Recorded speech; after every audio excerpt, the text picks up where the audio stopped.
할렐루야. 오늘 거룩한 주일이 행복되고 복된 날입니다. 하나님께서 우리 가운데 함께 하시고 오늘 또 말씀을 통해서 주의 은혜가 우리 모두 위에 함께 하기를 주님의 이름으로 축복합니다. 오늘은 본문을 중심으로 믿는 자의 행복은 성령 충만에 있습니다 라고 하는 말씀 주제로 말씀을 드리려고 합니다. 예수를 믿으면 행복해야 합니다. 나는 저와 여러분들이 예수님 때문에 날마다 행복하고 즐겁고 기쁨으로 충만하기를 주님의 이름으로 축원합니다. 이 말은 예수 믿으면 고난이나 염려나 근심이나 어려움이 없다는 말이 아닙니다. 예수를 믿으면 오히려 고난이 더 올 수도 있습니다. 왜냐하면 바로 살아야 되기 때문에 그렇습니다. 세상과 타협할 수도 없고 죄를 쫓아갈 수도 없습니다. 때로는 걸려 넘어지기도 하고 넘어지면 다치기도 합니다. 그런데 그럼에도 불구하고 예수님 때문에 기뻐할 수 있고 행복할 수 있어야 합니다. 세상의 많은 사람들의 삶의 목표 중에 하나는 행복입니다. 그래서 그 행복을 찾으려고 수많은 것들을 쫓아다니고 찾아다닙니다.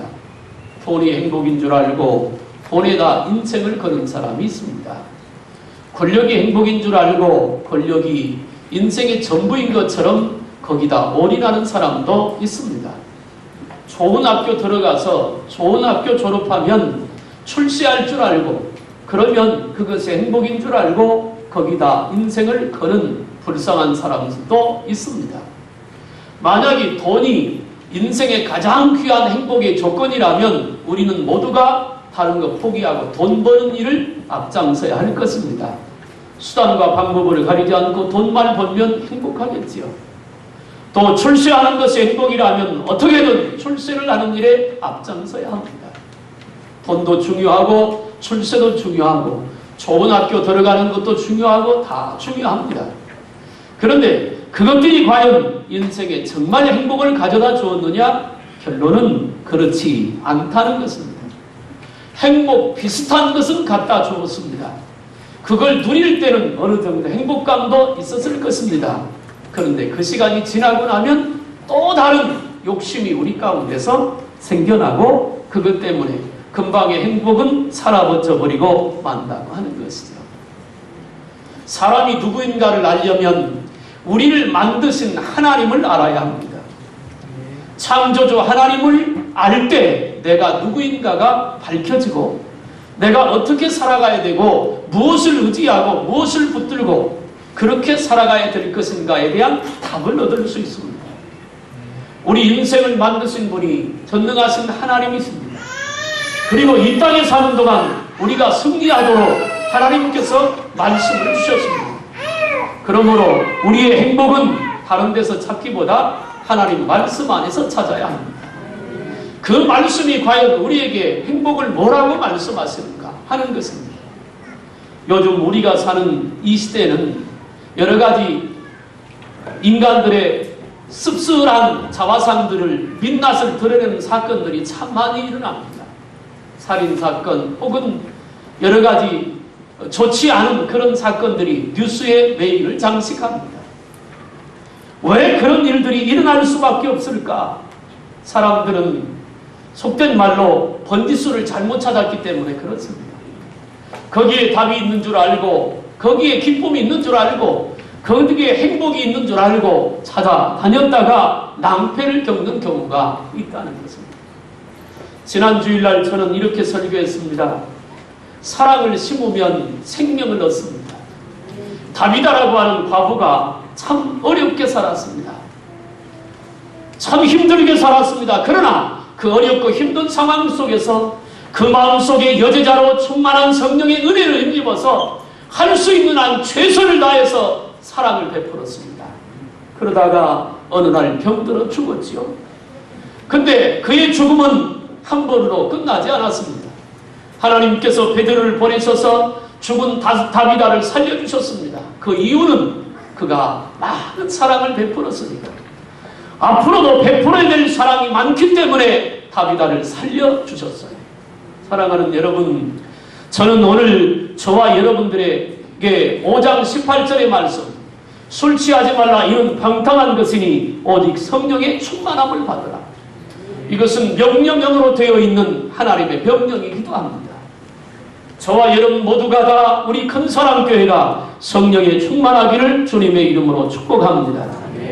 한국 교회사를 살펴보면 한국 최초의 부흥은 1907년도 평양에서 일어났습니다. 그래서 요즘 목회하는 목사님들 중에 1907년이라고 하는 숫자가 늘 머릿속에 남아있습니다.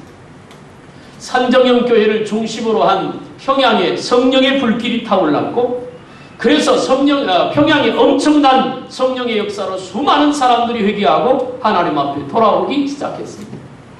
그래서 그 당시에 평양을 뭐라고 했느냐면 동방의 예루살렘이라고 했습니다.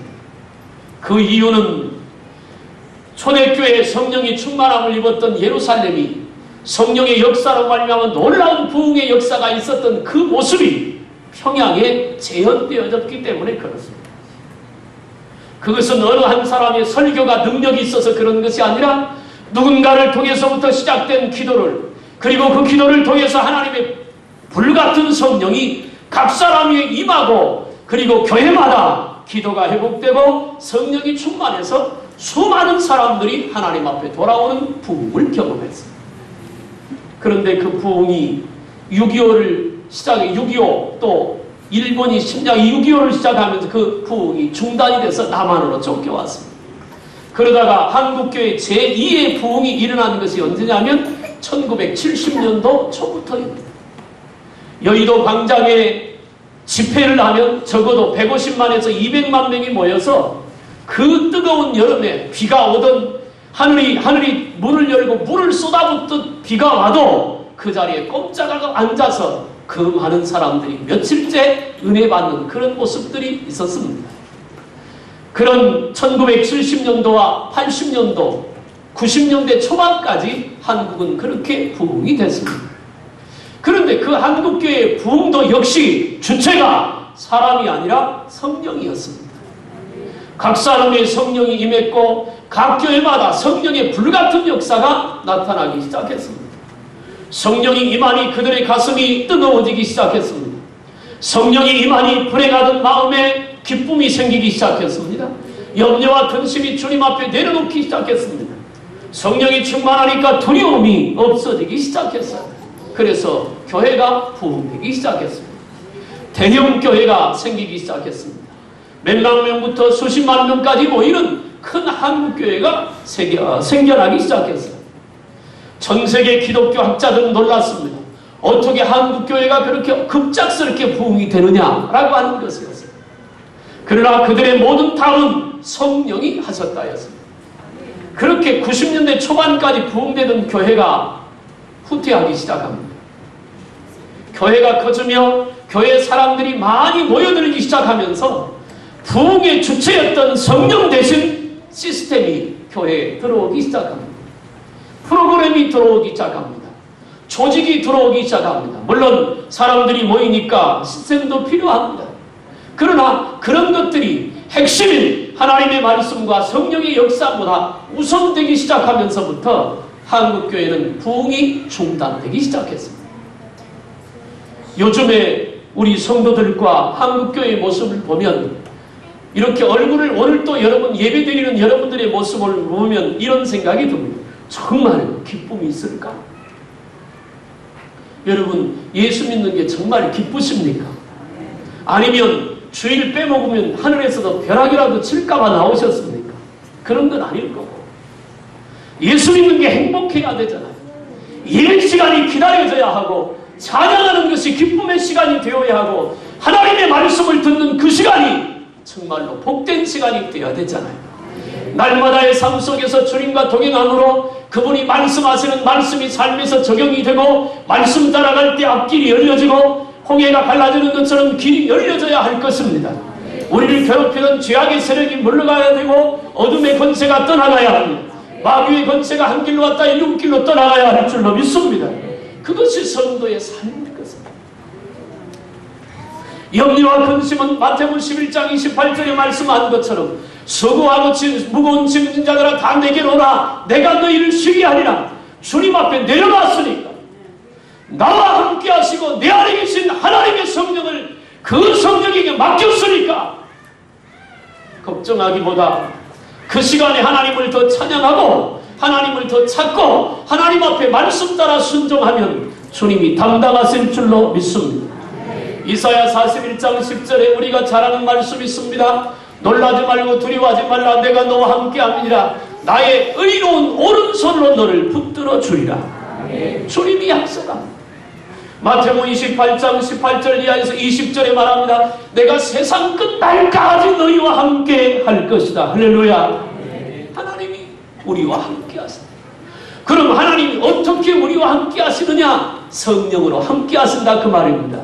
성령이라고 하는 말은 루하라고 하는 말인데 이 말의 뜻은 바람이라고 하는 뜻을 갖고 있습니다. 바람이 붑니다. 그런데 눈에 보이지도 않습니다. 어떤 아이가 그럽니다. 바람이 눈에 안 보이지. 보이는데요? 너 봤어? 봤어요? 어떻게 봤냐? 나뭇잎이 흔들리던데요? 그건 나뭇잎을 본 것입니다. 바람은 눈에 안 보입니다. 손으로 잡을 수도 없습니다. 그런데 압니다. 누구든지 압니다. 성령은 하나님의 영이니 눈에 안 보입니다. 육체가 아닙니다. 모양이 아닙니다. 손에 잡히지도 않습니다. 그런데 말입니다. 희한한 일이 있습니다. 그 성령을 마음에 충만하게 모시고 살면 그 성령이 보입니다. 이상하게 생각하지 마세요. 하나님이 보입니다. 그 성령의 충만함을 갖고 살면 주님이 내 손을 붙들어 주십니다. 성령 충만함을 입고 믿음으로 사는 사람만이 할 수 있는 고백입니다. 사랑하는 여러분, 나는 저와 여러분들이 행복의 원인이 성령의 충만함이 있다고 믿고 성령의 충만함을 향하여 믿음으로 달려가고 그래서 예수 믿는 것이 행복하고 즐겁고 복되기를 주님의 이름으로 축복합니다. 예수님의 제자들이 말입니다. 3년 반 동안 예수님을 따라다녔어요. 그런데 제자들의 그 모습을 3년 반의 삶을 가만히 훑어보면 근본적으로 그들이 변화돼서 행복했냐? 그게 아니고 행복한 사건이 일어날 때만 기뻤습니다. 예수님이 베드로를 갈릴리 바다에서 고기 잡는 베드로를 불렀습니다. 그날 아침에 말입니다. 밤새 고기를 한 마리도 잡지 못해 지쳐있는 베드로의 배 탓은 예수님이 말합니다. 깊은 데로 가서 그물을 내려보라. 그리고 고기를 많이 잡아라. 베드로가 말합니다. 내가 밤이 새도록 그물을 내렸지만 한 마리도 잡지 못했습니다. 그런데 선생님이 말씀하시니까 말씀에 의지하여 내가 그물을 내리리이다. 그물을 내렸더니 그물이 찢어지도록 고기를 많이 잡은 줄로 믿습니다. 그 다음에 베드로의 행동이 어떻습니까? 그물을 버려두고 예수를 쫓으니라. 예수님이 위대한 분이라고 하는 사실을 어떻게 깨달았느냐? 아! 이분이 말씀하시면 되는구나. 자기가 밤이 새도록 그물을 내려도 한 마리의 고기를 잡지 못했지만 예수님의 말씀 따르면 되는구나. 그러면 됐다. 버리고 쫓아가도 되겠다. 그 순간 얼마나 좋았는지 모릅니다. 아마도 베드로는 속으로 쾌재를 불렀을지 모릅니다. 내 인생에 가장 좋은 동반자를 만났다. 이분만 쫓아가면 내가 성공할 것이다. 그렇게 쾌재를 불렀을지도 모르겠습니다. 그런데 말입니다. 그렇게 모든 것을 버려두고 예수님을 쫓았던 베드로의 마음속에 베드로뿐 아니라 12명의 제자의 마음속에 똑같이 한 가지 잘못된 생각이 싹이 트고 있었습니다. 그게 뭐냐면 서로 크고자 하는 마음입니다. 경쟁심이 제자들 가운데도 있었습니다. 예수님이 예루살렘에 마지막으로 입성하는데 그 뒤에서 제자들은 싸웁니다. 예수님은 지금 예루살렘에 죽으러 들어갔습니다. 그런데 제자들끼리 싸웁니다. 네가 크다, 내가 크다. 내가 들어가면 우리 예수님이 왕위에 앉으면 나는 우의정할 거야. 네가 좌의정이 아니야. 내가 할 거야. 한술 더 떠서 제자들의 어머니가 와서 치맛바람을 일으킵니다. 예수님께 말합니다. 예수님 예루살렘에 들어가시거든 내 아들을 기억하시옵소서. 청탁을 합니다. 과연 그런 경쟁 속에서 서로 높아지려고 하고 주님을 진정으로 만나 그 심령이 변화되지 않는 한은 참다운 기쁨과 행복은 그 안에 없는 것입니다. 그래서 결국 예수님이 잡힐 때 그들 모두가 주님을 배반하고 떠났습니다. 최후의 만찬 때 예수님께서 나와 같은 그릇에 손을 넣는 자가 나를 팔 것이다. 가론유다가 손을 넣으면서 말합니까? 내니이다. 바로 네가 맞다. 그 소리를 듣고도 예수님을 팔아먹었습니다. 예수님께서 제자들에게 말합니다. 너희가 다 나를 배반할 것이다. 베드로가 큰 소리 쳤습니다. 다른 친구들은 다 배반해도 나는 절대로 배반하지 않겠습니다. 예수님이 베드로에게 말했습니다. 다 굴기 전에 나를 부인할 것이다. 3번이나. 그런 일은 없을 겁니다. 그런데 주님의 말씀대로 됐습니다. 실패했습니다. 어찌 보면 예수님의 3년 반 동안 훈련이 실패한 것처럼 보입니다. 그리고 예수님이 십자가를 죽으셨고 사흘 만에 부활하셨습니다. 부활하고 40일 동안 계셨습니다. 마지막 40일째 되는 날 하루로 승천하기 전에 지난번에 설교했던 사도행전 1장 1절부터 5절까지 말했습니다. 예루살렘을 떠나지 말고 약속하신 것을 받을 때까지 기다리라. 그리하면 너희가 몇 날이 못되어 성령 세례를 받을 것이라. 예루살렘을 떠나지 마. 부활한 나를 만났어도 지금 떠나면 너희는 또 실패할 거야. 신비한 하나님의 역사를 경험했어도 또 실패할 거야. 3년 반 동안 나한테 듣고 보고 배웠어도 실패했듯이 또 실패할 거야. 그러니까 예루살렘 떠나지 말고 약속하는 것을 받을 때까지 기다려. 사도행전 1장 15절 이하에 보니까 120명이 다락방에 모였는데 오로지 기도에 힘쓰니라. 사도행전 2장 1절 이하에서 뭐라고 말합니까? 불의 같은 성령이 각 사람 위에 임하여 있더니 성령의 충만함을 받았습니다. 그런데 말입니다. 성령의 충만함을 받고 나서 그 사람들이 완전히 다른 사람이 됐습니다. 얼굴은 똑같아요. 성형수술 안 했으니까. 베드로는 예전에 베드로 그대로입니다. 모여있는 120명이 똑같은 사람들입니다. 예전에 주님 배반해서 다 떠난 사람이에요. 그런데 뭐가 달라졌느냐? 그 중심이 달라졌습니다. 스데반이 돌에 맞아 순교를 당하는 장면 사도행전 6장에 나옵니다. 수많은 사람들이 스데반을 돌로 치려고 손에 돌을 들고 스데반을 빙 둘러섰습니다. 살벌합니다. 그런데 스데반은 말입니다. 그 모습을 알고도 눈 하나 깜짝하지 않고 그 앞에서 복음을 전합니다. 너희가 죽인 예수가 살아났고 그 예수가 구세주라고 했습니다. 끝까지 듣지 못하고 양심에 찔렸던 그들이 자기 귀를 막고 스데반을 돌로 치기 시작합니다. 머리가 터지고 얼굴이 깨지고 온몸이 피투성이가 되어서 쓰러졌습니다. 그런데 놀라운 일이 일어났습니다. 스데반 얼굴은 해처럼 빛났습니다. 두려워하지도 않았습니다.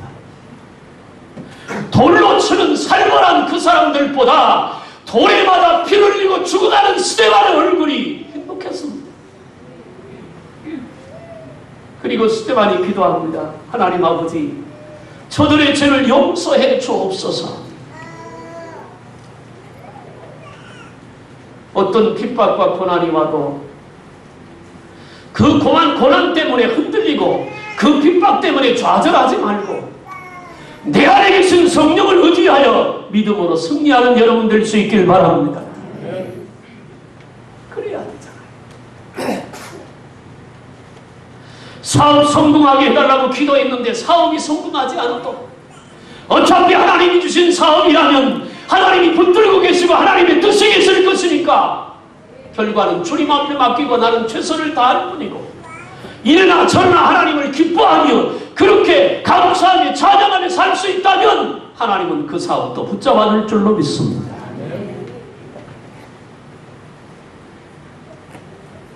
베드로가 감옥에 갇혔습니다.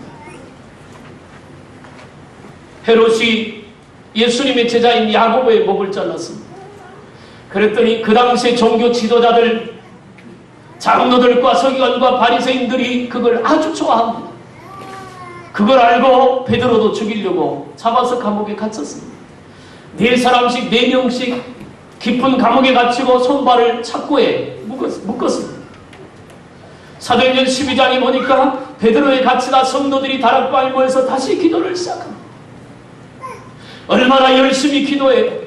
그런데 그들이 교회에서는 기도하고 베드로는 밤중에 감옥에 갇혔어요. 내일이면 죽을지도 모릅니다. 천사가 와서 베드로의 뿔을 쳐서 깨웁니다. 베드로가 일어나니까 손발에 수갑이 풀렸습니다. 옥문이 열렸습니다. 천사의 인도 따라 가니까 간수들이 서 있는데 그 사이를 가도 간수들이 모릅니다. 옥문을 벗어난 다음에 천사가 떠났습니다. 그때서야 베드로가 합니다. 하나님이 천사를 보내서 나를 구원했다고 고백합니다. 그리고 기도하는 성도들 집에 와서 대문을 부릅니다. 두들깁니다. 문 열어달라고. 기도하는 열심 때문에 그 소리를 듣지 못하는데 로데라고 하는 여자아이가 그 소리를 듣고 문을 열고 나가다가 베드로 목소리를 듣고 너무 좋아서 다시 들어와가지고 기도하는 사람들에게 말합니다. 베드로 선생이 왔다. 그러니까 기도하는 사람들이 어른들이 뭐라고 하느냐, 야 미쳤냐? 베드로 지금 감옥에 있는 거야. 아니라고 베드로가 왔다고. 계속 베드로가 문 두드리는 소리를 듣고 가서 문을 열고 보니까 베드로입니다. 사랑하는 여러분, 어떤 고난과 어떤 어려움이 있어도 성령이 함께하면 길은 있습니다. 길은 있는 것입니다. 성령의 인도받지 않으니까 길이 없어 보이잖아. 길이 안 보이는 거예요.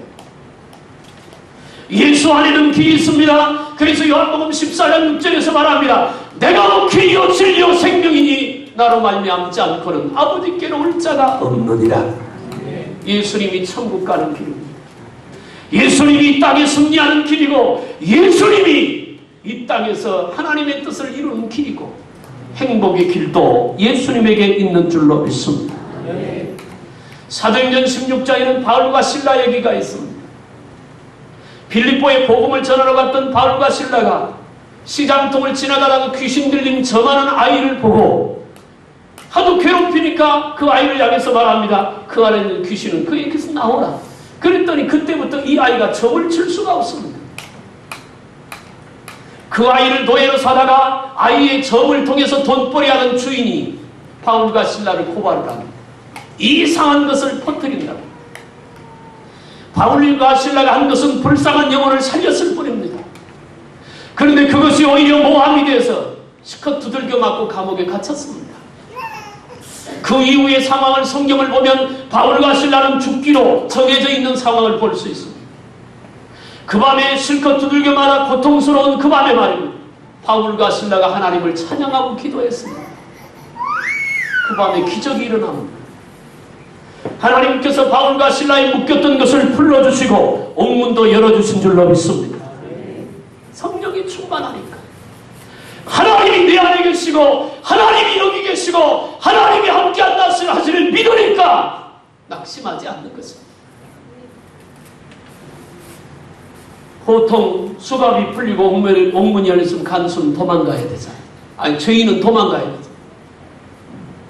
간수가 졸다가 눈을 떠서 보니까 옥문이 열렸습니다. 칼을 빼서 자결하려고 합니다. 그 당시에 로마 법에 이런 법이 있습니다. 사형 선고 받은 죄인을 지키다가 간수가 놓치면 대신 간수가 사형을 받습니다. 그러니까 바울과 실라가 도망간 줄 알고 자기가 자결하려고 합니다. 어차피 내가 내일이면 나 죽을 건데 내가 스스로 죽지. 그 모습을 보고 바울과 실라가 말리잖아요. 그러지 말라고, 우리 여기 있다. 깜짝 놀랍니다. 그리고는 그 밤에 간수가 바울과 실라를 데려다가 씻기고 치료해주고 자기 집 가족 집안 식구들 다 모여놓고 그 밤에 부흥회를 하고 그 집이 다 구원받고 큰 기쁨이 있었는 줄로 믿습니다. 그런 것입니다. 성령이 충만하면 역사가 나타나고 성령이 충만하면 하나님의 임재가 있고 성령이 충만하면 어떤 경우라도 길을 내시는 분이 하나님이신 줄로 믿습니다. 나는 우리 큰 사랑교회 성도들이 그렇게 성령이 충만하기를 주님의 이름으로 축복합니다. 오늘 에베소서 5장 18절에 술 취하지 말라 이는 방탕한 오직 성령이 충만함을 받으라고 말합니다. 저는 술을 안 먹어봤습니다. 술 안 먹어본 사람이 술 얘기를 어떻게 하느냐고요. 우리 아버지가 술을 무진장하게 드셨어요. 나중에 돌아가시기 전에는 예수 믿고 집사님으로 계시다가 돌아가셨지만 정말 술을 많이 드셨어요. 동네에서 막차였습니다. 저는 지금도 술만 보면 다 버리고 싶습니다. 그런데요, 술 취하면 나타나는 현상이 몇 가지가 있어요. 술 취하면 용감해집니다. 경험하신 분들은 고개를 끄덕끄덕 하십니다. 술 취하면 용감해집니다. 근데 용감할 때 용감해야 되는데 쓸데없이 용감해집니다. 제가 처음 교회를 개척했을 때 어머니하고 며느리하고 아들하고 셋이 같은 날 저한테 세례받은 집이 있습니다. 그 집에 아들이 둘이었는데 어머니 이름이 염연님 집사님인데 아들이 둘이었는데 둘째 아들이 전봇대에 올라가서 공사라 떨어져서 죽었습니다. 참 불행하니 예수 믿기 전에 그랬어요. 그리고 나서 얼마 안 있어서 전도해가지고 교회를 나왔는데요. 형이 우리 교회를 나왔습니다. 열심히 나왔어요. 그런데 이 친구는 술만 먹으면 이게 이상해져요. 꼭 술 먹고 새벽 1시나 2시쯤에 저한테 전화를 합니다. 전화해가지고 형님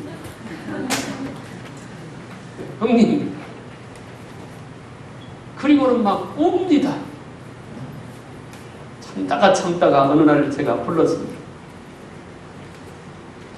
한번 얘기를 좀 후되게 해야 될까 막냐달랐습니다.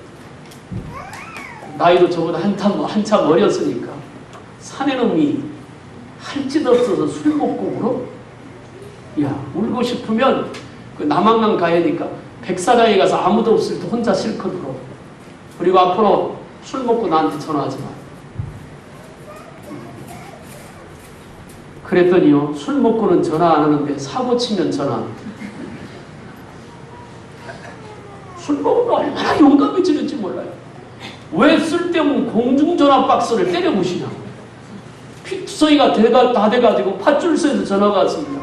목사님 혹시 이런 사람 그 교회 다니십니까? 예, 좀 오셔야 되겠는데요? 가면 그러고 있어요. 그럼 제가 사인해가지고 데려다 집에 갔죠. 오토바이 타고 가다가 넘어져가지고 헬멧이 깨질 정도로 부딪혔는데 여기만 다 까고 다행히 살았어요. 술 먹으면요 쓸데없이 용감해져. 그런데 말이요, 성령에 취하면 정당한 일과 하나님이 기뻐하는 일에 용감해집니다. 믿음의 담대함이 생깁니다. 죽음이 두렵지 않습니다. 핍박과 고난이 두렵지 않습니다. 내가 가난하다고 기죽지 않습니다. 배운 것 없다고 포기하지 않아요. 왜냐하면 성령이 힘이니까. 성령이 능력이고 성령이 권세고 성령이 하늘의 권능이니까. 술 취하면요 괜히 기분이 좋아진다. 우리 아버지는 술만 들어가면 기분이 좋습니다. 뭐가 그렇게 기분이 좋은데? 기분이 좋습니다. 그런데 역시 술 취해서 좋은 기분은요 쓸데없이 기분이 좋습니다. 그게 문제예요. 성령에 취하면요 기뻐집니다. 기뻐져요. 여러분 지금 한번 생각해 보세요. 여러분들이 예수 처음 믿었을 때 하나님의 은혜가 내 안에 충만했을 때 얼마나 행복하고 기뻤는지. 좋았잖아요. 마치 그런 과거가 없는 사람처럼 넋놓고 앉아있는 여러분 한번 생각해 보세요. 그런 때가 있었잖아요. 기도하는 게 행복했고 찬양하는 게 기뻤고 말씀 듣는 게 너무 좋았고 예배하는 시간이 기다려졌고. 왜? 성령이 내 안에 역사하실 때. 그때는요 아까도 말했지만 가난하다고 기죽지 않았습니다. 가진 것 없다고 낙심하지 않았어요. 왜? 하나님 계시니까.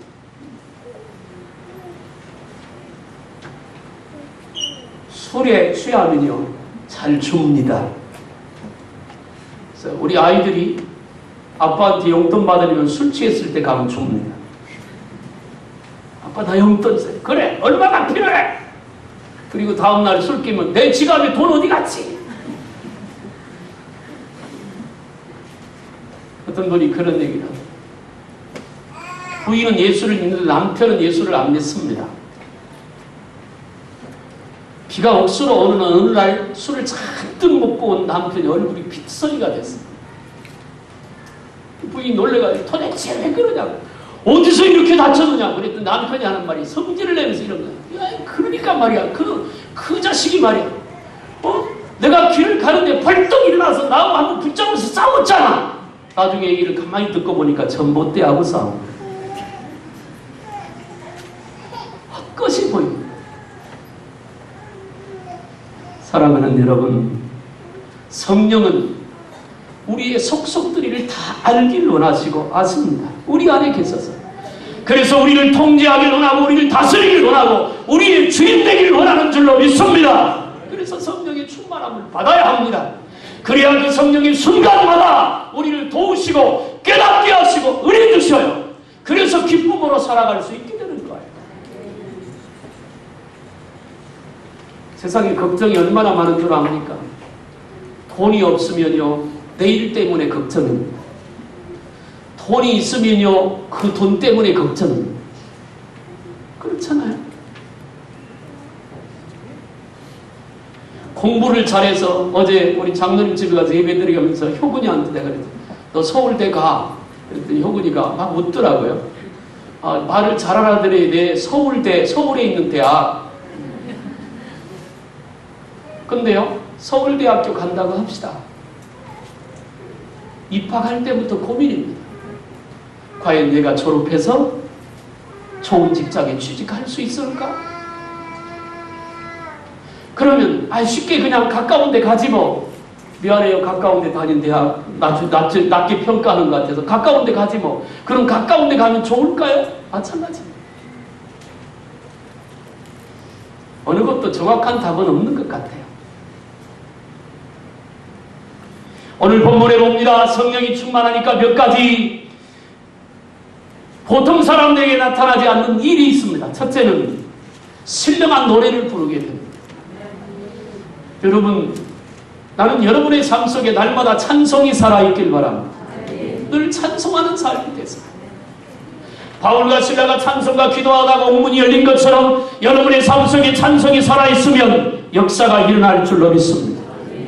열왕기하 20장에서 여호사밧 왕이 아람 나라와 군대와 전쟁을 할 때 여호와를 신뢰하고 선자를 신뢰하고 외치면서 그 아침에 적들이 주둔하고 있을 때 120명의 성가대를 이끌고 맨 앞에 세우고 하나님을 찬양하는 순간 하나님께서 적들을 치시고 그 전쟁에서 이기신 줄로 믿습니다. 이겼습니다. 찬송입니다. 성령이 충만하면 감사가 넘쳐요. 제가 설교를 준비하면서 그런 생각해 봤어요. 하루를 살아가면서 감사하는 말을 내가 얼마나 하고 살까? 쭉 살펴보니까 하루 종일 내내 사람을 많이 만날 때는 많이 만나지만 일주일이면 한 3, 4일은 그냥 제 방에 앉아서 성경 보고 뭐 이거 정리하고 저거 정리하고 하니까 사람들을 많이 못 만나더라고요. 만날 때도 그렇고 제가 감사를 제일 잘하는 데가 어디냐면 식당이더라고요. 식당. 밥 시켰어요. 가지고 뭐 고맙습니다. 반찬 주세요. 가지고 고맙습니다. 먹고 나올 때 고맙습니다. 식당에서 제일 많이 하더라고요. 그래서 앞으로 그렇지 않기로 했습니다. 식당에서 해야 되지만 집에서도 해야 하고 우리 성도들에게도 감사해야 되겠다는 생각이 들었습니다. 성령이 충만한 사람의 특징 중에 하나가 감사가 있는 겁니다.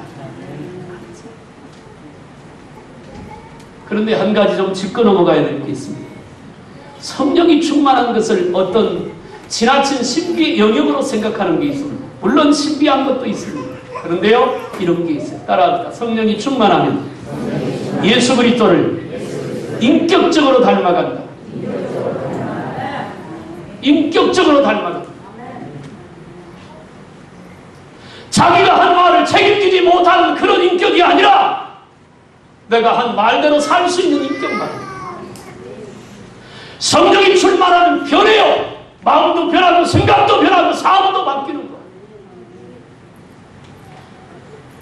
상당히 많은 사람들이 성령의 충만함을 입었다고 하면서도 삶을 전혀 바꾸지 않는 사람들이 있습니다. 속고 있는 겁니다. 정말로 성령이 충만하면 바뀌는 거예요. 초대교회 성도들이 그런 것처럼, 사도들이 그런 것처럼. 감사가 없던 사람이 감사하게 됩니다. 찬양하지 못하는 자가 찬양하게 되는 거예요. 기뻐하지 않던 자가 기뻐하게 되는 겁니다. 사랑하지 못하는 자가 사랑하게 되는 겁니다. 용서하지 못하는 자가 용서하게 되는 거예요. 성경은 말입니다. 많이 붙들고 있어야 행복하다고 말하는 게 아니고 많이 줘야 행복하다고 말합니다. 그건 성령의 역사입니다. 이제 말씀을 마치겠습니다.